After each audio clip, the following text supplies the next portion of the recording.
Chapter 3. Now the serpent was the most cautious of all the wild animals of the field that Jehovah God had made. So it said to the woman, "Did God really say that you must not eat from every tree of the garden?" At this the woman said to the serpent, We may eat of the fruit of the trees of the garden, but God has said about the fruit of the tree that is in the middle of the garden, You must not eat from it. No, you must not touch it, otherwise you will die. At this the serpent said to the woman, You certainly will not die, for God knows that in the very day you eat from it, your eyes will be opened, and you will be like God, knowing good and bad.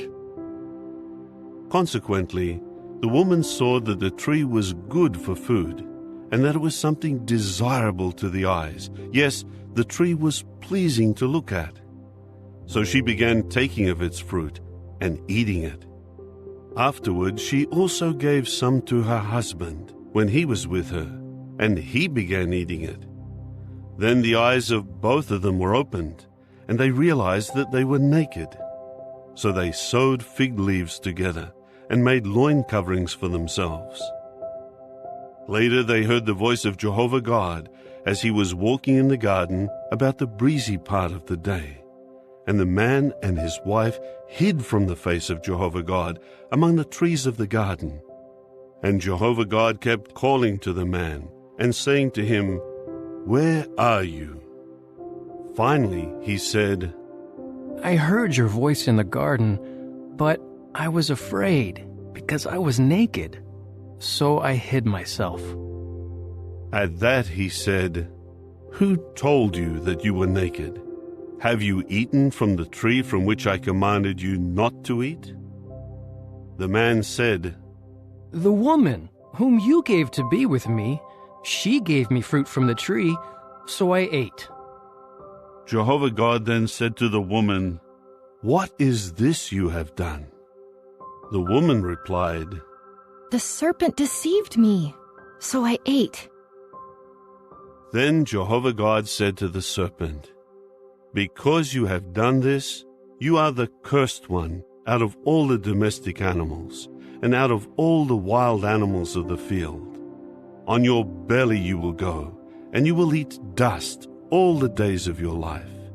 And I will put enmity between you and the woman, and between your offspring and her offspring. He will crush your head, and you will strike him in the heel. To the woman he said, I will greatly increase the pain of your pregnancy. In pain you will give birth to children, and your longing will be for your husband, and he will dominate you. And to Adam he said, Because you listened to your wife's voice, and ate from the tree concerning which I gave you this command, you must not eat from it. Cursed is the ground on your account. In pain you will eat its produce all the days of your life. It will grow thorns and thistles for you, and you must eat the vegetation of the field. In the sweat of your face you will eat bread, until you return to the ground, for out of it you were taken. For dust you are, and to dust you will return.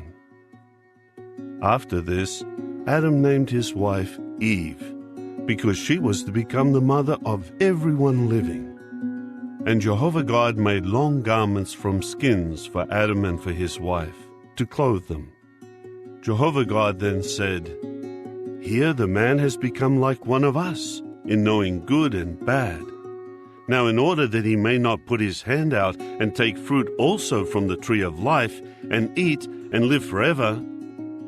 With that, Jehovah God expelled him from the Garden of Eden to cultivate the ground from which he had been taken. So he drove the man out, and he posted at the east of the Garden of Eden the cherubs and the flaming blade of a sword that was turning continuously to guard the way to the tree of life.